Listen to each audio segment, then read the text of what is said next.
This is on conflicts and how to handle conflicts from my talk in the social seminary for students in pedagogy. And it's in Danish, but I'm gonna talk in English so whoever understands Danish can follow, and those who would like to listen in English can get the benefit of it as well.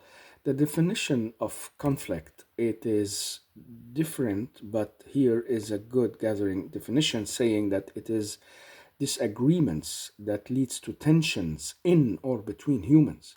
So any conflict that leads to any kind of tension uh, is what we are talking about here.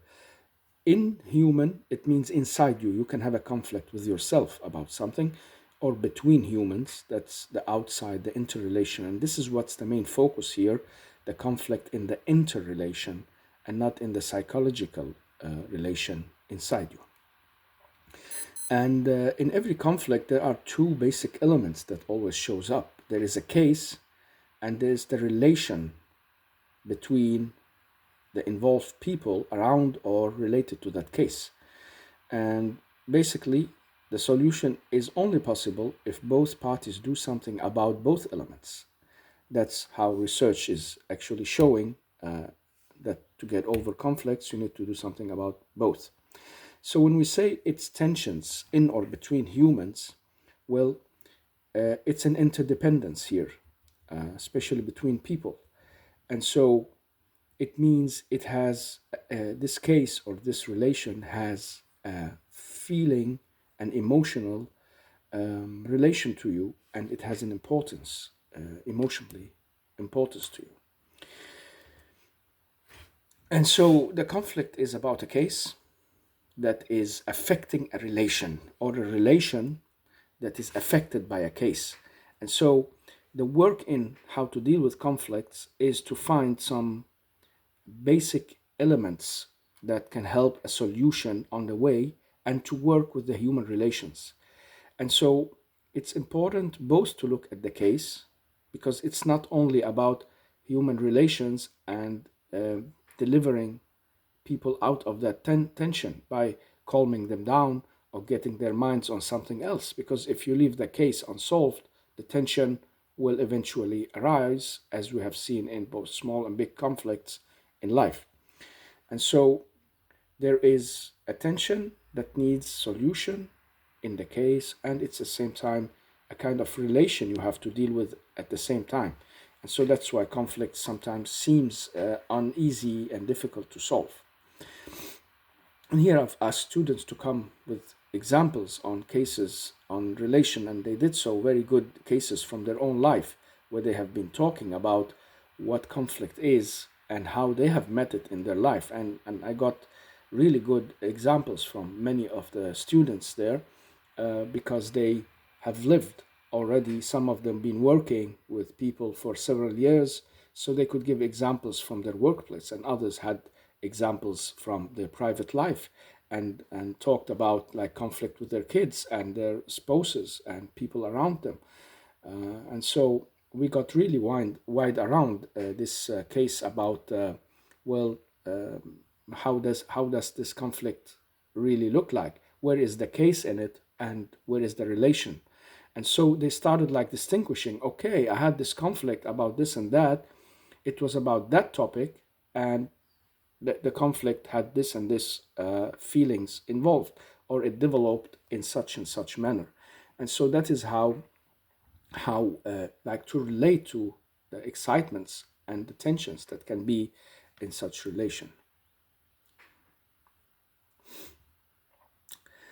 And so to gather all this, where do we meet conflicts? Basically everywhere where there is social interaction. We can meet them in ourselves, but then we are in the psychological area. That doesn't mean it's a different area than the social, because it relates and can affect it. But basically, when we are focusing on the social side of conflicts, well, we meet it at work, and in the system, in politics, in town, with colleagues, with people we know, family. Maybe we are just with citizens somewhere, and we meet a kind of a conflict. And of course, in the bigger measures, we meet it in war, religion, culture, and those tragical tensions that can be out there. So it seems like there are different type and kind of tensions. Some of them are between nations, and those are the big ones. Some of them are between different society groups, and some conflicts are in groups that belongs to each other but has to cooperate. It's like a conflict between where to go and what to do and how to do it. And then there can be a personal conflict related to you and the other persons around you. And then you have the inner conflicts. Those I talked about could be between you and yourself. And then there is an important distinction here that the conflict between those that the kids have and those that the grown-ups have, because the type of conflicts that kids have has also a kind of case and emotions, but they are often resolved in different manners than those resolved by the grown-ups. So we must be aware and careful not to apply everything we have used to solve conflicts on the kids and on the people that we are working with, because we have to look at it from the kids' perspective if we are working with kids, as in this case. My speech has been related to that. At the same time, we have to acknowledge that conflicts can be a driving force to develop something in between us. It can be an honest relationship. If you are in a relationship that's built on cheat and dishonest and disrespect, and you go into a conflict well aware that it can break, but the other part wants that conflict as well, or maybe relate to it, and then you can actually get out of a conflict with a very good solution or resolvance of tension. And so conflicts are not always bad, and they are not always to be avoided. That's also a big mistake. We think that conflicts must always be avoided. They are some kind of challenges in life that we meet, and we meet them with that type of conflict because they are part of life. And so whenever we face a situation like somebody is saying something that they shouldn't have been saying, or doing something they shouldn't, or maybe you need to develop some part of society, and then a conflict can be very necessary for that.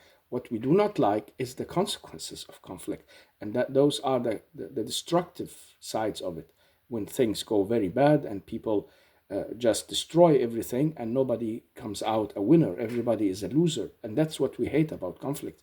So it's not the conflict in itself, because many people can relate to stories where conflict has brought them on and made them get aware of some issues and maybe set their boundaries and how to manifest themselves in the presence of somebody else. When speaking about conflict, there is a very important method to look at how conflicts arise and how they escalate. And this is a very classical one called the ladder of conflict, or the stairs of conflict. And you start in the bottom, where you have a disagreement that can happen between anyone all the time. That's not a big problem. The problem begins on G1, in the level where you the yellow steps. It's where you personify the conflict. You make it personal. You turn towards that person for himself, him or herself, and then from there the problem will becomes bigger, because perhaps the other person will lash out or react on you, or do something that makes the conflict worse. And the talk, not from one side, but the communication, the dialogue, will be reduced and maybe disappear underway. And so you are already there where the conflict is getting to a very hot edge of um, hostile pictures of one another. And that's the step 5 on the very dangerous ladder. When you've lost that contact of talk and communication, and that needs respect. The whole yellow basis is based on respect, that you can disagree with me, but do not turn it personally against me, or do not try to humiliate me in that way. Maybe, or not maybe, most surely I will not accept it, and I will escalate the conflict. And so the picture of the enemy, the hostile picture of the other, becomes the basis for the erupting conflict. So here we are in a volcano that's about to erupt. And that happens mostly when you manifest a kind of hostile picture of the other. And then you have an open hostility in 6 and 7 polarization. Everyone is going to his own. There is no communication, there is hostile pictures, and it's open, and it's mounting to a you can say a clash in some way. And so when you see a conflict, you have also to look at where is it, according to how far has it gone in escalation. And you can maybe guess and see conflicts in the world today and see, oh, I can see where we are on that scale, in that conflict. It's in private life, you can do the same. And so the most important one here is from problem to personification, because they say here it's that fatal border that's normal where the case and the person gets mixed up together, and you go after the person and not the ball, as they say. It's like when you're playing football and you deliberately go after the person, toppling him down. That's in American football, and that's why it's so crazy and outside the understanding of what we usually know. You go after the man, and that is a key route to escalating the the tensions, because you do not keep it to the case. You go after the person and you forget the case, maybe, or put it aside, or you mix them together. You make the case and the man and the person in one. And so you can be blaming, you can be attacking, and the other will be defending, and you'll feel more and more unsure about what we are talking about, and you will feel it is a direct or personal attack.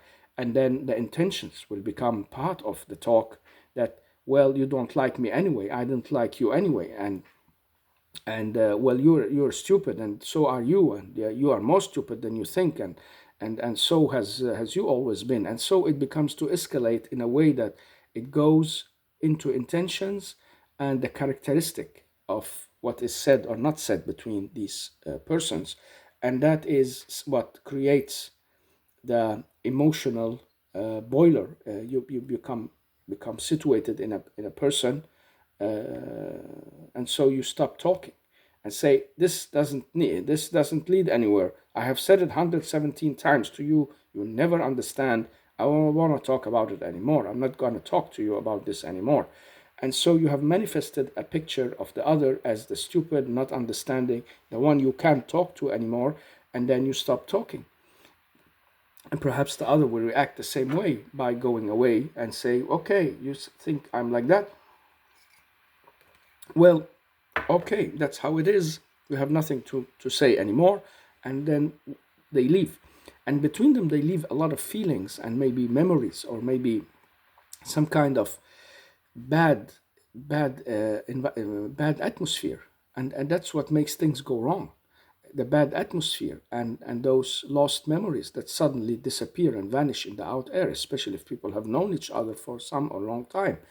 It's easier when it is someone you just met and the conflict escalates. Well, you go each to his side, and that was it. And you can go home and say, I met a stupid guy in the in the in the street today.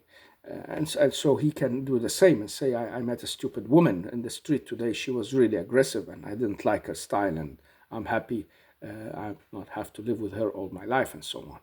But when it's someone you know, you can already imagine that what is going to happen here when you stop talking, and the pictures, the hostile pictures arises.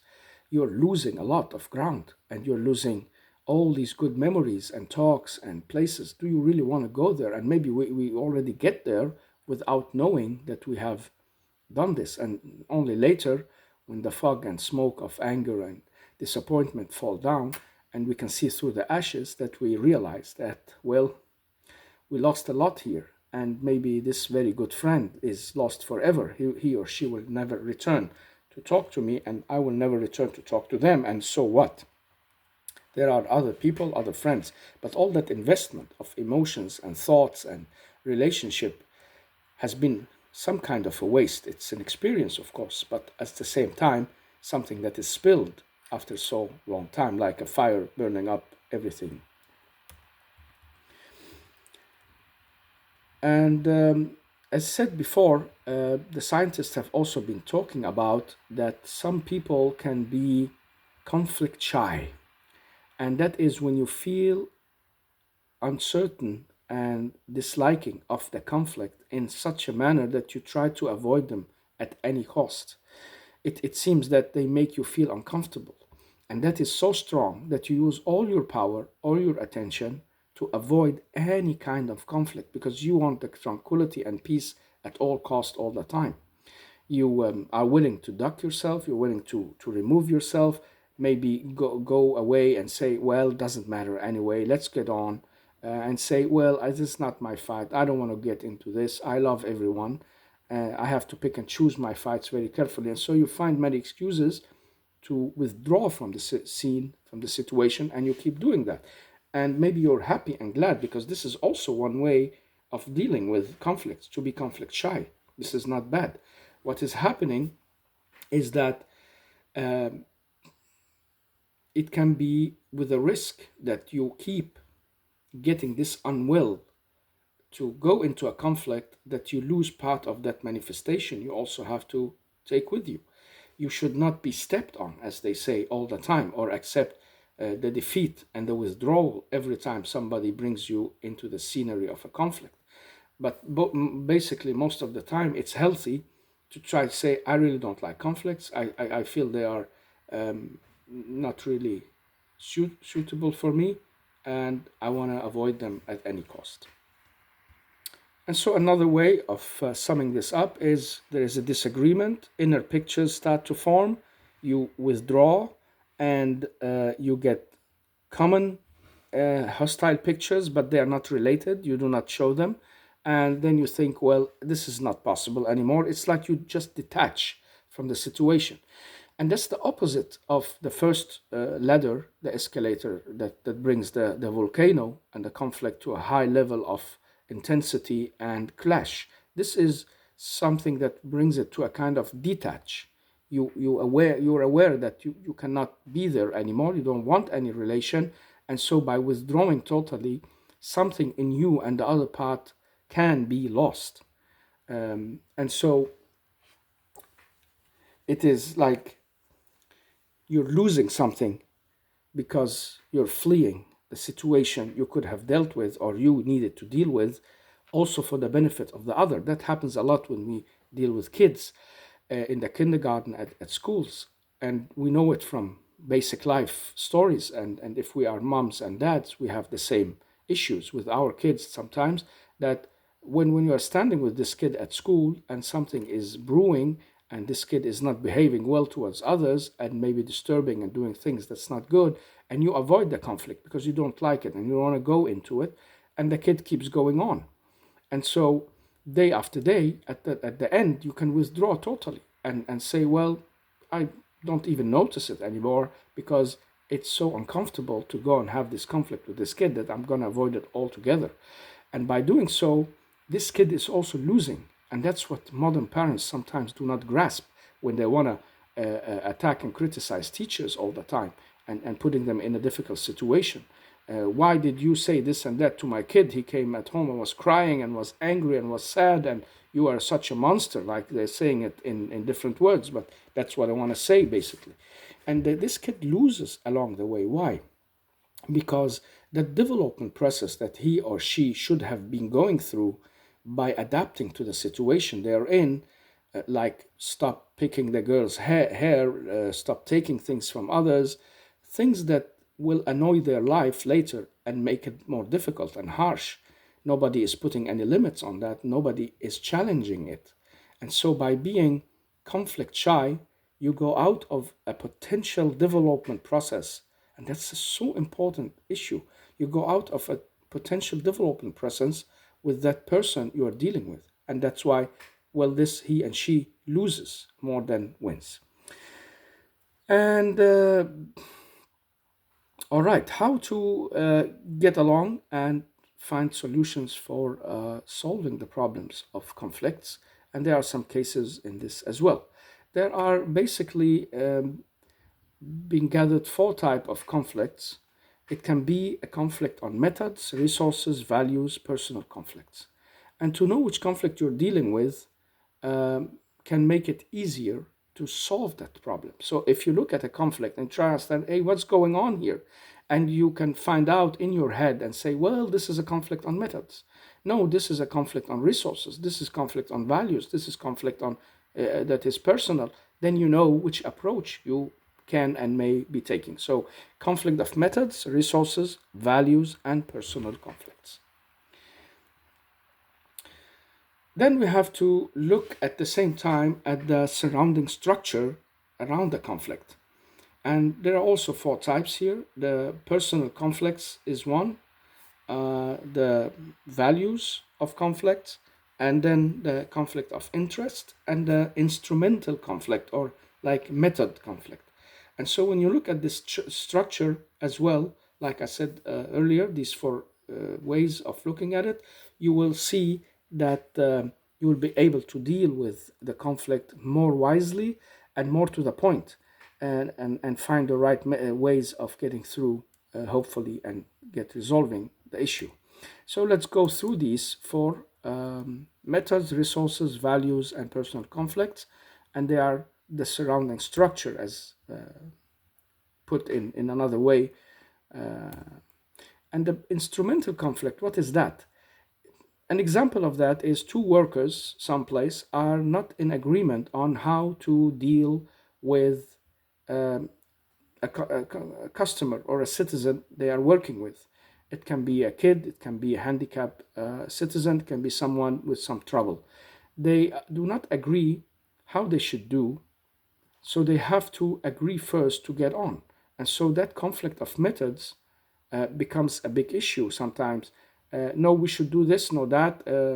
We should take this into consideration, no, that is in consideration. This is not the right way. This hasn't worked before. And so they start arguing. Maybe it's only kept on the level of debate, but conflict arises when they start arguing. And as said before, if they turn it into something personal, well, they will get the trouble out of it, because then it will become, oh yeah, you think you know better than me, huh? And now you are saying that I'm stupid, I don't know what to do with things just because I'm new in this case, and so on. And so it escalates between them in words that were unnecessarily from the beginning, because they should just keep it to the case, as they say, and not go after the person. And so if they can do that, they have to agree on the instruments, on the methods to get on. The conflict of resources is a bit difficult, and it's a more tension like. It's like an example, if you have two teams wanting to work together and they want to develop through a kind of process. It can be some days of education or something they wanna get their knowledge and heads around and understand more, or it could be some equipment they want to get. And so there is only resources available to do one thing, and both teams think they have the biggest need. So what to do here, and how to deal with that situation that could escalate into a conflict. Oh yeah, you gave them but didn't give us, they also got last year, and so on. Or the system is always granting this and that but never granting the other thing. Or you people have somebody from the inside who's helping you, and why do you do this and that? And so the conflict can escalate. It can go on to become more troublesome sometimes than just a small conflict between teams. It can become like a boycott or a day off where the people do not want to work, they want to send a signal, can be complaints and so on.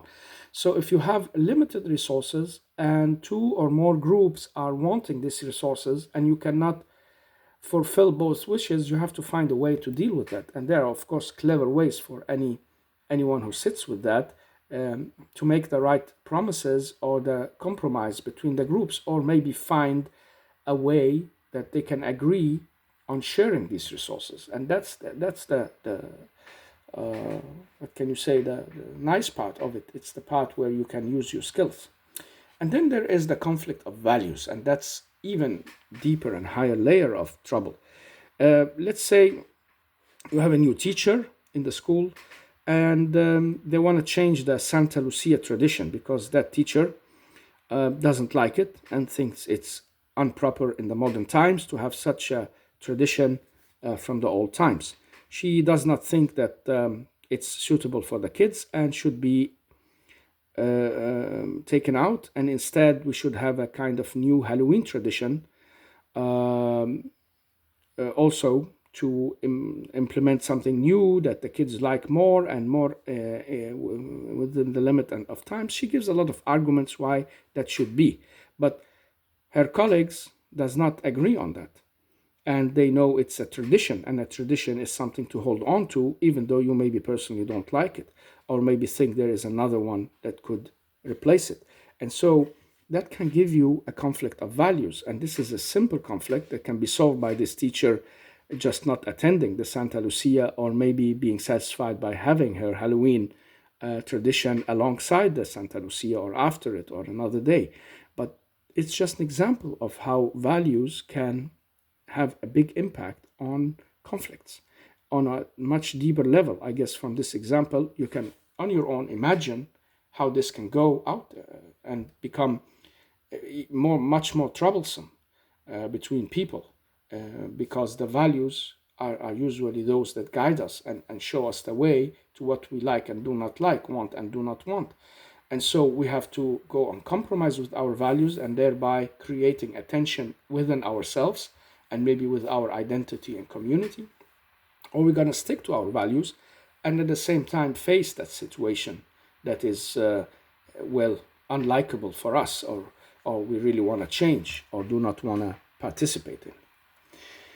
A personal conflict can be if one is being like criticized directly. Maybe here's an example of this girl who comes late to the meetings, and when that person in charge shows Lisa that she's late, she can like feel that he's angry, upset, and really not so nice.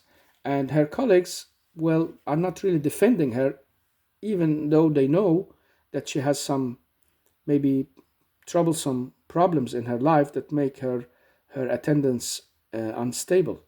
And so this girl does not take much of that. So after the meeting, she cannot really bear it, and she feels both abandoned by her boss and by the colleagues, and she goes and lay home sick, and she don't want to be there anymore.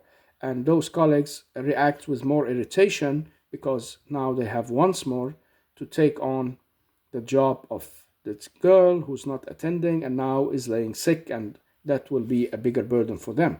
So that becomes personal. It's about her way of being, her behavior, and how they are acting towards her. And you can already see for yourself there are a lot of issues going on here. The communication from the boss to the woman herself or the worker, the colleagues who are just bystanders looking passively instead of showing understandings or trying to mediate a kind of a solution, instead of showing solidarity and saying, what's going on with your life? What's going on? Is there something we can do? And do you need a break? And so on. Do you need to want to talk about it? So they are just focused on, well, she doesn't show up and she's late and she has just given us a bigger burden of work without really taking other things into consideration that could be something else that's the matter. And so it becomes a personal conflict, something about her we don't like. She is the one who doesn't attend. Well, no excuses. She has just to show up and do her work. And so that in that way, it's personally against the lady. And so there are also, now we go to two ways to meet conflicts. All right, I took just a short break to fill up my cup. And two ways of solving conflicts is from different models used by people who have been studying these things, and it is a widespread understanding that I am showing here. There is basically a closed way and an open way. And so the closed way has the target of protecting yourself You do not want to understand the other's situation or learn about it, and you don't want to take personal responsibility. And that closed way of reacting to conflicts can lead you to try and control the situation, to avoid it, defend, and attack. And the consequences will be like a struggle of power or maybe a loss of power altogether. The open way has the target of, well, developing by yourself, learning something new, to be taken seriously for what you're dealing with and the conflict you're standing with, and that you are taking a personal responsibility as part of the conflict and saying, okay, what is my role in this and how can we get on? And some of the ways to do that is to be curious, researching, and engaged. The consequences will be usually growth. And so you can see this is a simplified picture. Then, when you deal with conflicts in a closed or open manner, you will get mostly different results according to some models that have been based on different studies. This is mostly taken from the Danish studies, but can also be found in other Scandinavian and Anglo-Saxon studies. I'm not sure about how it goes when you go to some other places in the world. Now, YouTube is an international media, and it's not sure that these results will show the same.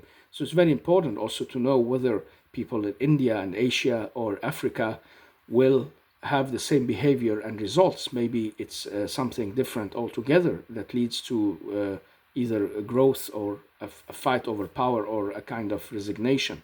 So it's not to be taken granted as a global thing, but we know it from the cultures that are surrounding us in the West and the Scandinavian culture. Well, the closed way and the open way can lead to different situations when you act like that.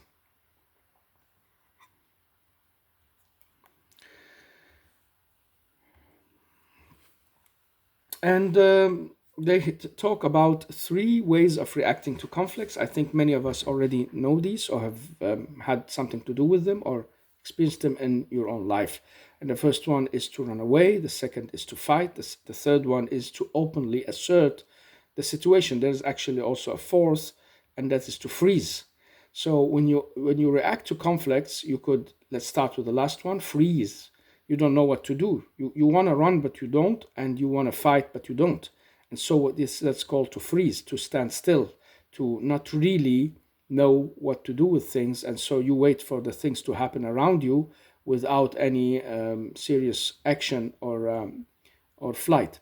And so when you run away, it was like we mentioned earlier, you detach yourself totally and you want to be conflict shy. You say, I don't want to have anything to do with all of this conflicts, and the best way is to run away from it, let the other get the space, and let the other win the argument and the situation. And that has happened to really many people, inclusive myself, that we can, instead of facing the situation, run away from it. And the opposite has happened too, where you try and face the situation and you just do not succeed or maybe get through. Depends on the situation and how good and well you dealt with it, and depending also on the others in that situation surrounding you. So it's not always a bad thing, neither to freeze, run, fight, in those cases. It's taken from psychology, the psychology of dealing with your mental problems and the trauma of PTSD and so on, that you can find this reaction in traumatized people. But conflict is also a basis for such kind of trauma, because as humans, well, we know conflict can be developing, but we basically do not go around creating conflicts and want to create conflicts. Some maybe has this trait because they want the drama, or they have the need for like driving things to the edge, or maybe this is their own development process in a way, or they have a kind of distortion in the way they deal with things that leads them to drama, but and create conflicts. But most others would try to see, okay, we are many here at this place. How can we do to avoid conflicts and to all get access to the resources and be heard and be respected at the same way. But if something goes wrong and some doesn't get heard or doesn't get access to the resources, well, immediately a conflict arises. And so some people will freeze and say, I don't know what to do about this. And others would fight and say, hey, we have the same rights as you have. And the others would fly and say, listen, let them have it. It doesn't matter. Let's go and sit over there, and there will be another way, and we will find something else to do. And the last one, the fourth, is to openly assert what's going on. And this is a very useful tool that I'm going to speak more about, because that way of assertion is very important. So to fly is like these basic animals, and they are just as symbol for how we deal with things.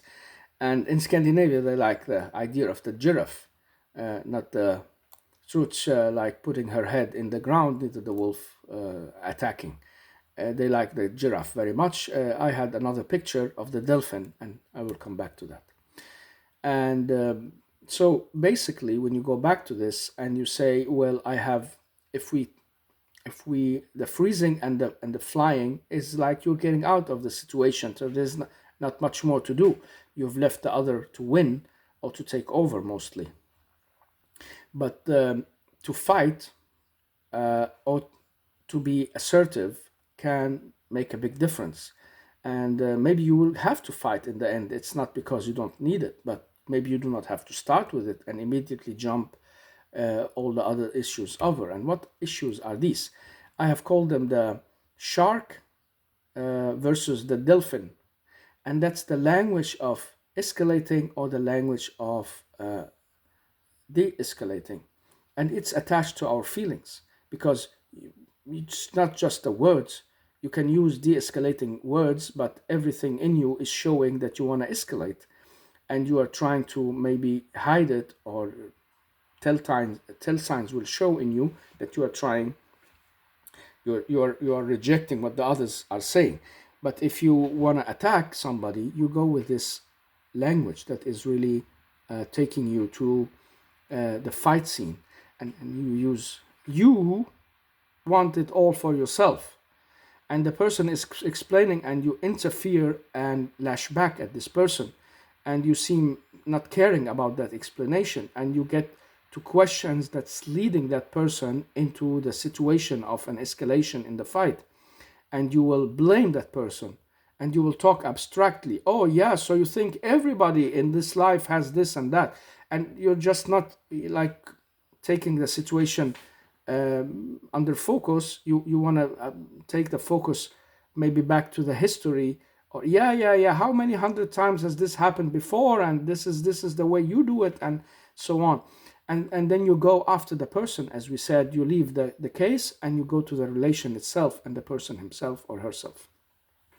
The language that's de-escalating is the opposite. You're trying to keep, as they say, the case on your own ground. You do not go and step over your grounds to the other's limits. You do not interfere in that person's personal sphere and try to make sense of how you think they are. But you stay on your own ground. You will use the I language. It means, well, I don't feel comfortable about this. I need that resources, and I do not understand why we can't have this access. And you listen when the other is explaining, even though that explanation seems far out and maybe not really truly acceptable. But you keep listening to keep that sense of respect uphold between you and the other, because if you want this guy or this other to listen to you afterwards, you will have to have listened first. And you show interest in those answers. Maybe they have some kind of value or an interesting perspective. And you ask open questions. Is there a reason why this is happening?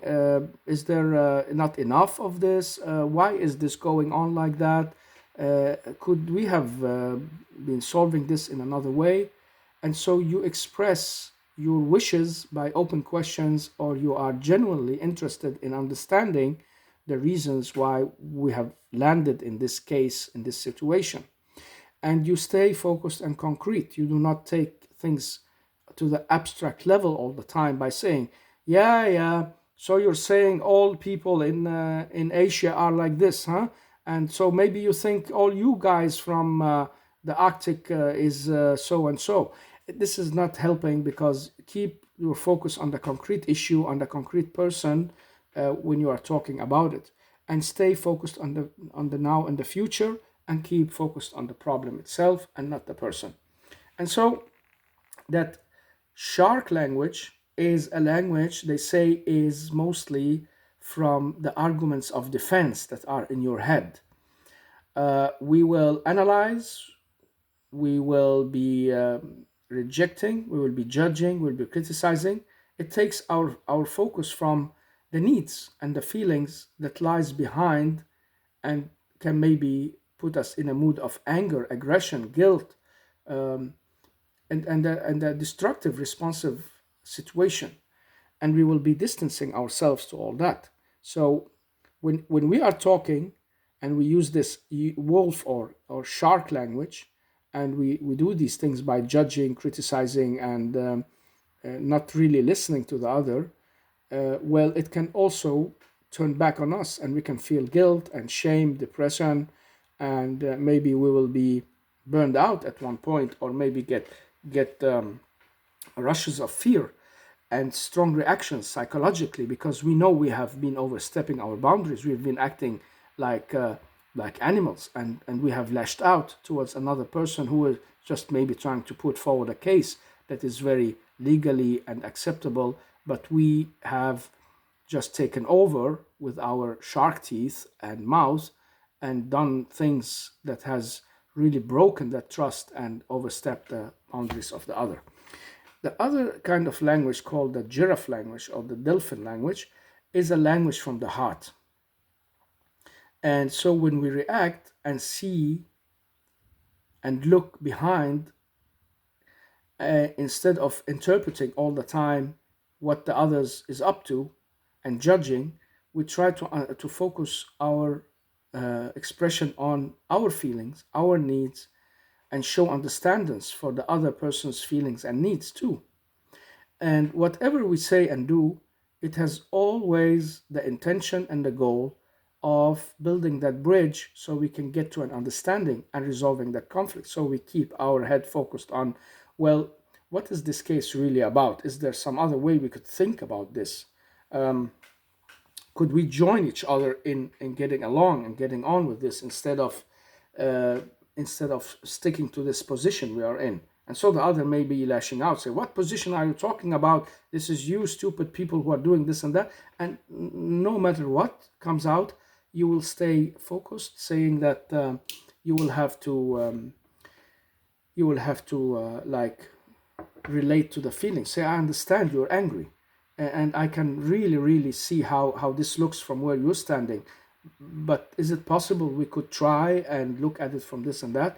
And so when you keep asking these open questions and really listening to the other, something magical can happen, and a breakthrough will come forward. There's an American psychologist who's been studying this for many years, called Marshall Rosenberg, and had developed such a communication process that really became classical and widespread, that says, well, focus on four main steps. And you can find variations of this communication process model, but this is the base of it. That focus on facts, express the feeling, stay on your own part of it, of course, identify what you think can be the reasons, the needs that you have, and what it can lead to. And so talk about the consequences, with other words, and then maybe come with suggestions, open suggestions for action, or have an open ground to talk about what we can do in that situation. So by focusing on the facts, you are really avoiding focusing on the person. Because if you make the case and the person the problem all at once, you're really into a field of conflict that can't be avoided. So if you say, my trouble with this and that guy is his way of being, well, there's nothing more you can say. You have already attacked that person, and it's like you don't like him being there, or you don't like her being there. But if you say my trouble with this or that guy is when he comes in the morning, and with the way he says things or does things, it really makes my work harder. I get disturbed, or something happens in me I need to fix. I need to find out what's going on. This is keeping your focus on the case and not the person. And the same when you express your feelings. You say, I really get this feeling of being um, upset and disturbed when this person comes in and does this and that, and this is how I feel. It doesn't need to be like this, but what can we do to solve it? And so you try to identify what you think is the reason for what's going on and the needs you have to solve it. We've been giving many examples in class about this. Let maybe one of your colleagues always leaves the cup on the table and never washes it or take it off, and that's a big annoyance to you who are tidy and do not like it there, or maybe can be spilling or so on. So instead of saying, oh yeah, this guy is so untidy, he never takes his cup, I wonder how he lives at home, that will be an escalation that's not needed. Instead, you identify, say, listen, this I find this cup here out of order with everything else. Like, it's good to wash one's own cup. That's what everybody else does. Is there a reason why it's not possible to do so? And I can see it maybe spill and it can destroy the computer or whatever we're working with of papers, and that's not good. At least it will make a mess. Is there a way we can get to that this cup doesn't stay here every day? And so, by showing that respect that's genuine and no disregards or anything to that person, you may have a chance of getting through. And if you think it's going to be difficult, well, you have to be aware that if the person arouses in a kind of personal manner, say, and interpret what you're saying. Say, are you saying that I'm untidy and not good and cannot figure out what to do? And so you have to keep away from that field and not go into it, not be dragged into that scene of conflict, and say, not at all, my friend. I really respect the way you are, and you are just such a gentleman and can do things very beautifully. I'm just giving the attention to this specific thing here. It can be me, it can be anyone else.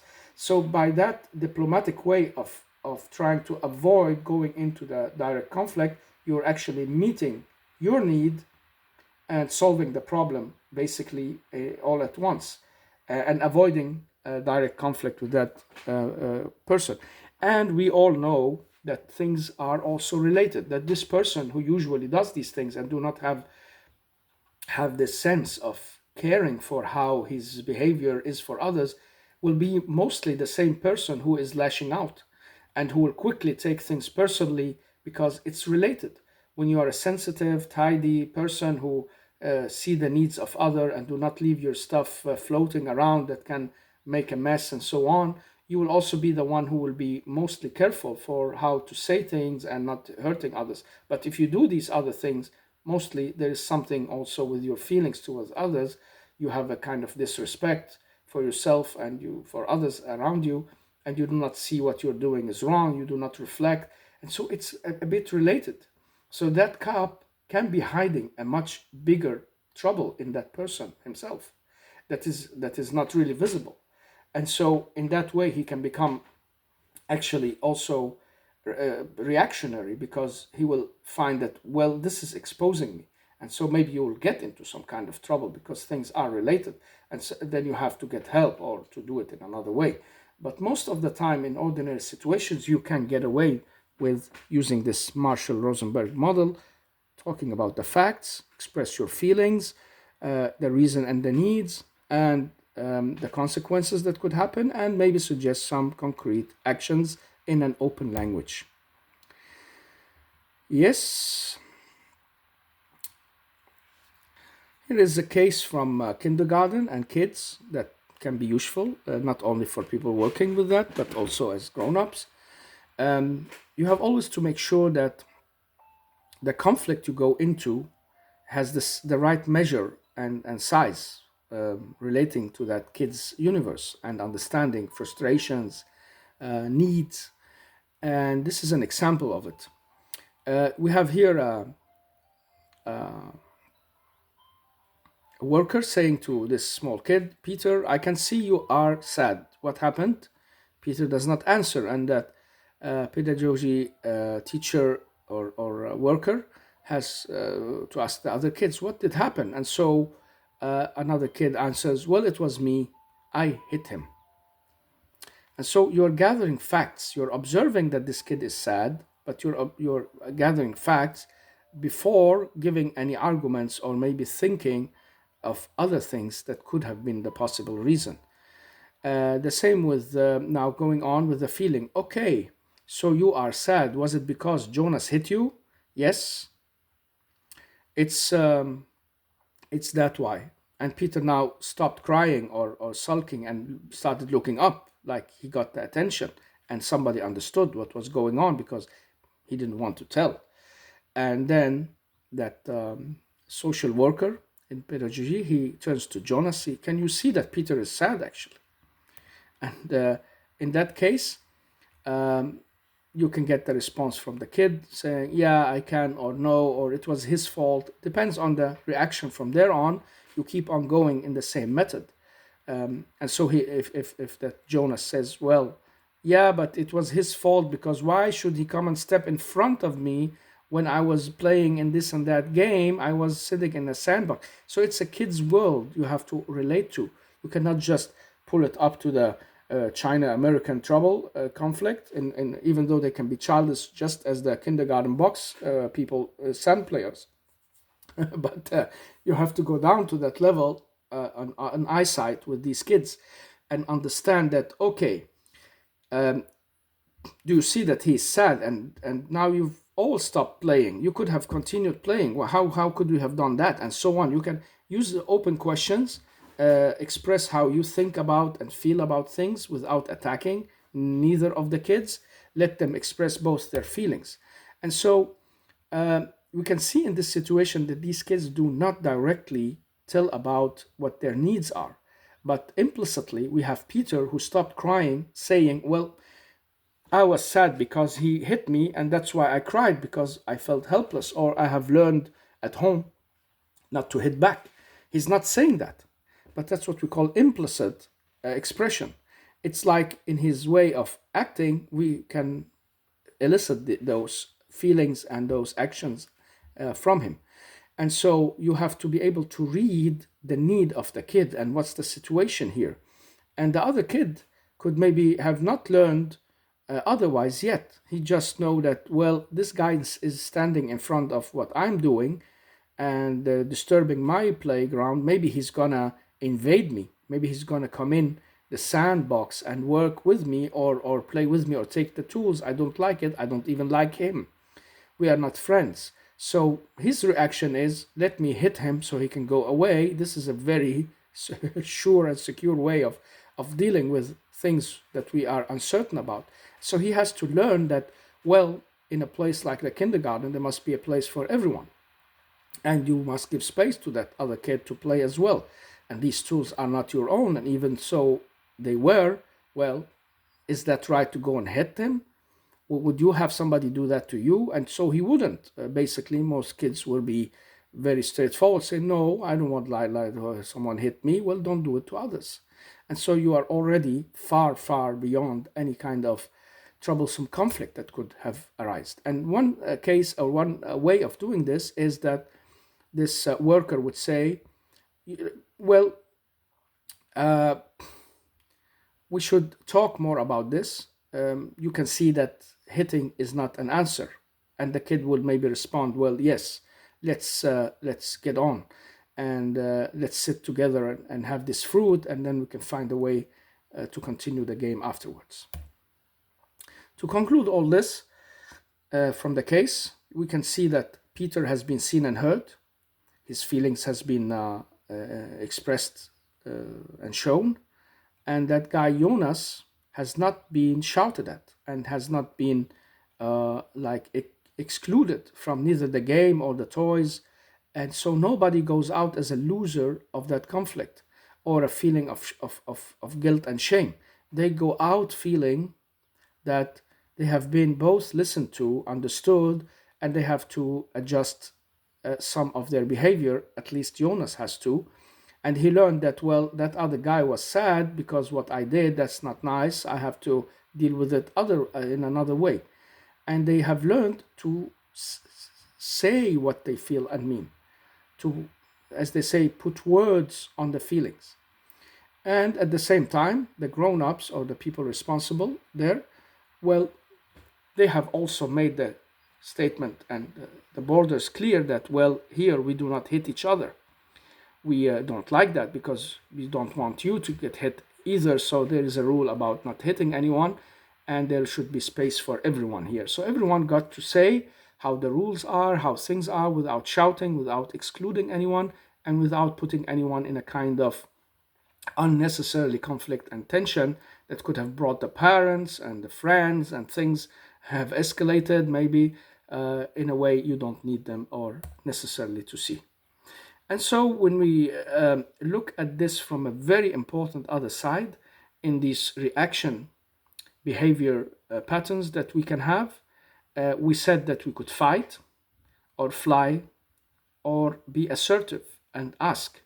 And they are said in another place, in another way: aggression, submission, and assertion. Aggression, we have talked about, that you become ready to battle, you see the picture of the enemy, and your actions will be, and feelings will be very much tended towards aggression and the breaking of the understanding and the peace between you and the other. Submission is to fly away, to go avoid anything. You seem humble and obedient, and you do not want any kind of conflict, and you take the guilt on you, and you do not express your feelings, and you do not express your thoughts, and you want to like excuse yourself and make yourself invisible, and maybe go with a feeling of guilt. It was my fault anyway. It wasn't the other, it was only me. So you submit to the trouble without really giving anything back. And so the third and very fine way of doing this is to be self-secure and know your limits and act in an assertive way. Assertive, it means you try to understand the limits of the others while expressing yours. And there are ways to do that, to do that in. So in an assertive, non-violent communication, you will be saying, okay, I understand, but I feel that it hurt me. I had the need for this space to be free today because this and that, but now it's occupied, even though the sign says that there's someone who is occupying this place. That's why I would like to ask if it's possible. So stay on your own grounds, do not attack, but tell clearly what it is your intentions and needs they are, and how you feel about what's going on around you. I give the students some kind of situations they should act on, and they had like to take measure of that situation. And the first one is: a student goes in and out of the classroom, and it happens all day. And you have to use assertive communication to tell how you are dissatisfied with that. And the way you can do that is by saying, well, I see what I see. It really disturbs my focus when somebody is going in and out all day. So you're not attacking that student of your and friend of yours for doing that. I had some pupils doing that actually in the class, always taking their mobile phone, losing focus, getting out to answer a question on the phone or texting or whatever. And we allowed that because they were grown-ups, and I had this personal notion that, well, if they couldn't control their actions inside this classroom, how would they do it when they are out there working on their own? And so they had to adjust. But some others got like the feeling that, oh, what's going on here? I can't follow. And they had that way of like saying it that seems very neglecting of the need of the other, because that person who went in and out, she had actually a small kid, in the kindergarten, and maybe they called her because her feelings and heart is with her kid, of course, and maybe they called her, and so she had always to follow up on the text. Another one had a sick mom, and so on. And so there can be the needs that the grown-ups have that they need to attend to. And so what do we do? uh, and there are others who see that this is disturbing. And so the assertive way is to say, listen, it really disturbs my focus when I'm trying to listen to this lecture and everyone is going in and out, or I'm working on something. I feel I get tired and that I have to start over. I need the quietness to be able to focus. This is disturbing. If I could just be free of that kind of disturbance all day would be really nice, because it will help me a lot. I am not able to focus so much, so this is taking a lot of energy from me, and so on. Stay on your own half. Do not attack the others. You don't not know the needs that they have. And then I gave them another situations that has not got an answer to it. I said from situation 2, 3, 4, 5, 6, 7, 8, 9, and 10. Here are 10 situations. Go and find out how to deal with it. You have to be submissive in one, aggressive in the other, and assertive in the third. So go and find the 3 reactions to all of these ways of dealing with what you have.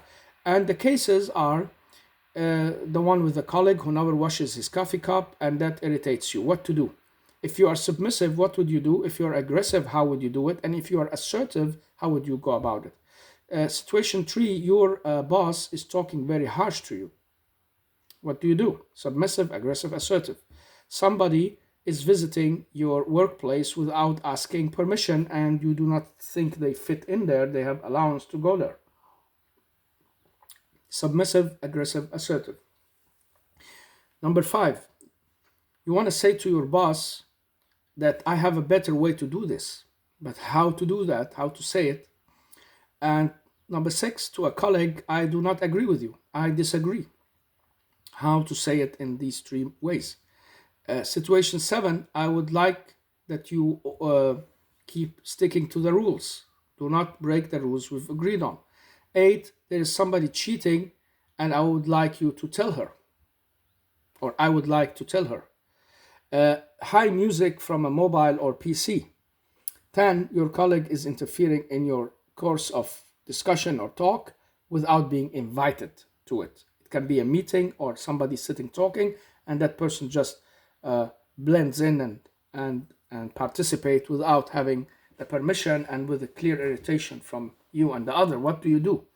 And so we had very, very fun answers out of these, especially the submissive and aggressive ones, where people would like to say, I do not agree with you, for instance, and it became a drama, and I love drama, and I used it in my classes as well, how to say it with a language of body and anger, and I do not like what you are saying, shut up, you stupid something. And we had such a laugh out of these ways of saying things that really shouldn't be said because they will lead to a bad conflict. But to practice them is also a way of being aware of them. All right, there are other examples. I gave them in another class, private life and study life, an example from the work life. And in those, they just had to be assertive here. And then they had to describe a conflict from their own life, a true one. Where were you? What happened? How did you feel? How was it with the other? What did you say? What did the other say? What do you think made it a conflict? What type of conflict is it? Is it a structural conflict, interest, value, or personal?